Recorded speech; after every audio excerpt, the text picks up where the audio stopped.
Bom dia, pessoal! Bora lá! Antes de começar meu treino diário, entrar na minha rotina diária, começando aí a semana, eu passo aqui rapidinho para dar uma orientação para vocês, porque eu venho postando pela manhã algumas mensagens sistêmicas. Vou explicar para vocês exatamente, né? E eu tive um comentário lá no YouTube, um dia desses, e a pessoa não entendeu bem o contexto, né? Porque como eu trabalho com cartomancia, muitos entendem que eu só trabalho com cartomancia, quando na verdade, além da cartomancia, eu também trabalho com psicoterapia. Então eu trabalho com radiestesia, que é o tratamento de terapia energética. Eu trabalho com constelação sistêmica, que, digamos assim, é um braço da psicoterapia. E sou estudante em processo de formação de psicanálise e psicologia. Então, todas são atividades que se complementam, porque, na verdade, na cartomancia, a gente consegue identificar alguns pontos críticos da vida da pessoa. Ao contrário do que muitas pessoas pensam, a cartomancia ela não funciona só como um método adivinhatório. Na verdade, tem sim uma projeção energética que permite com que a gente entenda uma previsão de acontecimento, não é uma sentença, não quer dizer que vá acontecer 100%, é como uma previsão de tempo, tá, gente? Muitas vezes a gente vê a previsão do tempo e aquela previsão acontece ou acontece bem próximo daquilo que é narrado. Algumas vezes, pontualmente, aquela previsão não acontece ou não acontece no tempo ou exatamente da maneira prevista. E isso é normal, porque não é um processo mágico, não é um processo, como muitos gostam de dizer, adivinhatório. É uma leitura daquela energia que sim, pode em algum momento se modificar, mas existe uma tendência muito forte de seguir aquela previsão, de seguir aquela linha de observação que é feita pelos arquétipos das cartas. Muito bem, o que eu observo nos atendimentos cartomânticos? Muitas vezes a pessoa que me procura, na maioria das vezes, ela está num estado de ansiedade, de desespero, de preocupação, e ela precisa de uma orientação, ela precisa de um desdobramento mais aprofundado após a leitura cartomântica. Então, esse processo de aprofundamento terapêutico, seja pela sistêmica, seja pela psicanálise, ou futuramente pelo próprio atendimento, ou até mesmo com a radiestesia sendo aplicada paralelamente, né? Porque aí a gente pode fazer um paralelo com a radiestesia e tratar também a parte energética, que todo mundo sabe que influencia diretamente no emocional, no fisiológico, em tudo é energia, tudo começa no processo energético. Então, essas terapias associadas me permitem um atendimento mais completo do consulente ou do terapeutizado, como eu gosto de chamar, né? Então, existe aí um protocolo.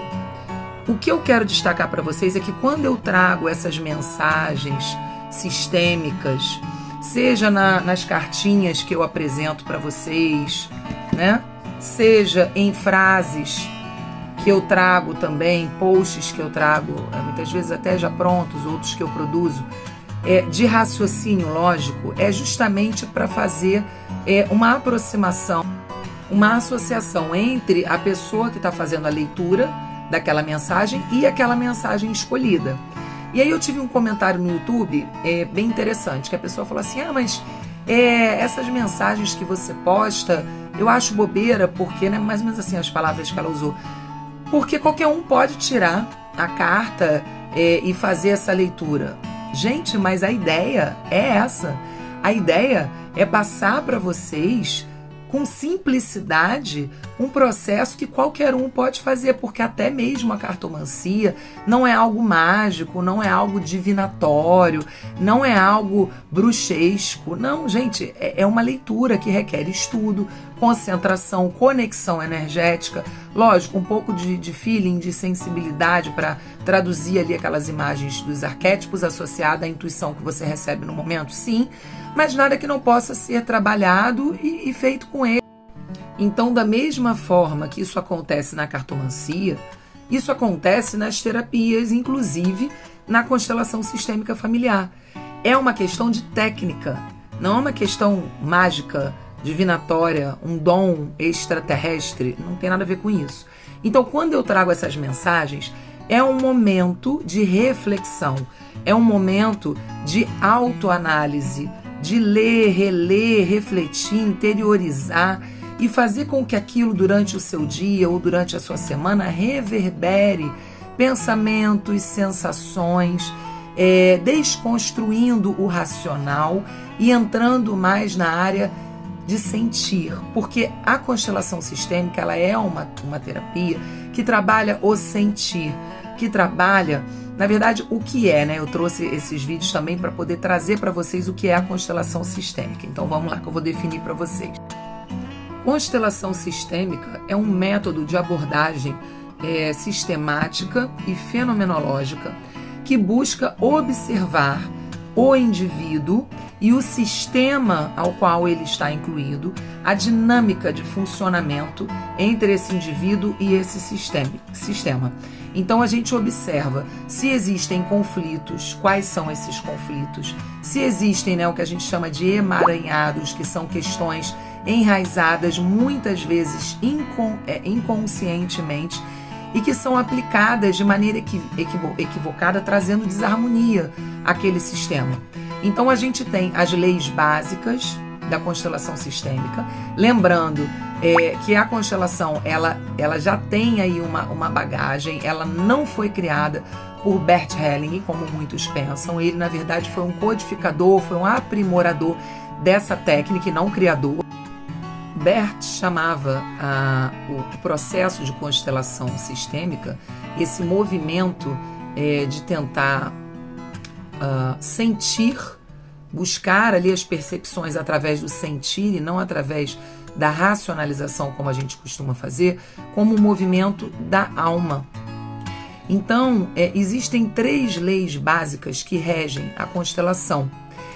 A gente tem a lei que fala sobre, vou começar de trás para frente, o equilíbrio, que é a lei que fala da reciprocidade, do dar e receber, da equiparação. Quando você tem um sistema onde um ou mais membros se doa a mais do que o outro ou a menos do que o outro, isso gera um desequilíbrio no sistema. E aí vai uma conversa bem profunda sobre o assunto, eu tô aqui mais para resumir. Mas essa seria uma das leis. A gente precisa do equilíbrio do... E o que é sistema? Né? É difícil falar de constelação sistêmica familiar sem explicar o que é sistema. Sistema é qualquer grupo ao qual a gente participe. Família é um grupo, é um sistema. Local de trabalho, grupo de trabalho, é um sistema. Grupo de estudo, faculdade, colégio, é um sistema. Outros locais que você frequente, troque constantemente. Por exemplo, a academia é um local que eu frequento e é um sistema. Então, onde a gente tem um grupo de pessoas associado por uma determinada causa, um determinado objetivo, onde há uma percepção de pertencimento, uma hierarquia e uma necessidade de dar e receber, a gente tem um sistema. Então, é justamente nesse ponto que eu entro na segunda lei sistêmica, que é da hierarquia. Eu falei da terceira, agora estou falando da segunda, que é a hierarquia. A lei da hierarquia é bem fácil da gente entender. Todo sistema tem uma hierarquia, tem uma ordem a ser respeitada. Os que chegaram primeiro têm prioridade sobre os que chegaram depois. A gente precisa respeitar uma ordem hierárquica de comando, de posicionamento, onde cada um tem a sua função, tem a sua missão, tem o seu desenvolver. E não é adequado que uma atividade, uma pessoa se sobrepõe à outra em suas atividades. Então vamos lá, num sistema, o elemento A tem uma função, o elemento B tem outra função, o elemento C tem outra função. Se hierarquicamente a gente inverte essas atividades, essas responsabilidades, essa hierarquia, a gente tem um conflito no sistema.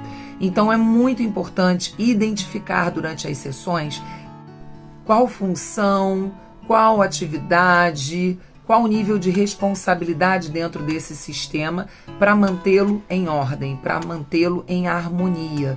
Então, não pode haver uma sobreposição, uma troca, uma substituição, porque isso afeta a dinâmica de todo o sistema.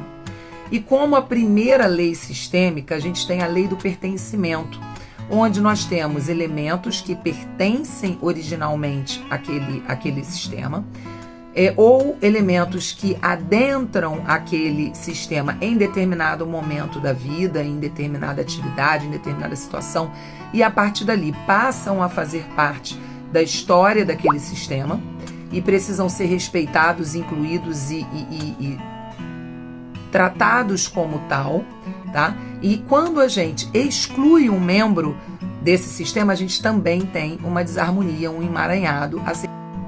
E por que todas essas informações? Porque a partir de novembro eu vou estar divulgando de maneira mais enfática, mais incisiva, mais constante e mais específica também o atendimento da constelação familiar. Como funcionam as sessões, o que é trabalhado nessas sessões.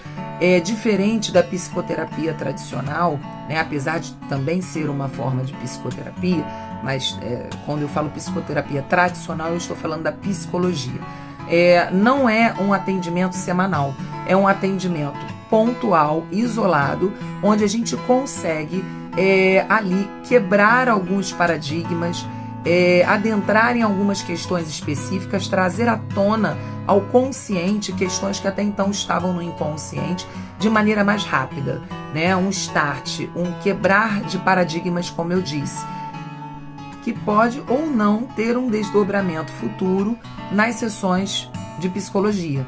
A gente pode atender um constelado na sessão de constelação familiar e ali a gente identificar que aquele problema foi identificado, aquele emaranhado foi desfeito, aquele conflito foi esclarecido e a partir dali haverá uma reverberação de consciência, de entendimento, em que o constelado vai poder se adequar, se ajustar àquele sistema. A gente constela a nossa participação dentro daquele sistema em relação a um outro membro. A gente não constela o outro membro, tá? Principalmente se for alguém hierarquicamente superior, não se constela. Mas a gente constelando a nós, a gente consegue impactar e mudar todo o sistema, porque cada mudança que nós fazemos em nós mesmos reverbera em cada elemento do sistema. Quem tiver alguma dúvida, quiser mais explicação do funcionamento das sessões de constelação familiar, objetivo, em qual área da sua vida ela pode ser eficaz, ela pode ajudar nesse processo de desemaranhamento, né, esclarecimento, desbloqueio, me chama, a gente conversa, eu te explico direitinho como funciona. São sessões isoladas, são sessões independentes, mas que podem ter continuidade dentro mesmo da sessão de constelação familiar ou tendo um encaminhamento para psicoterapia. Mas a gente conversa direitinho e eu explico.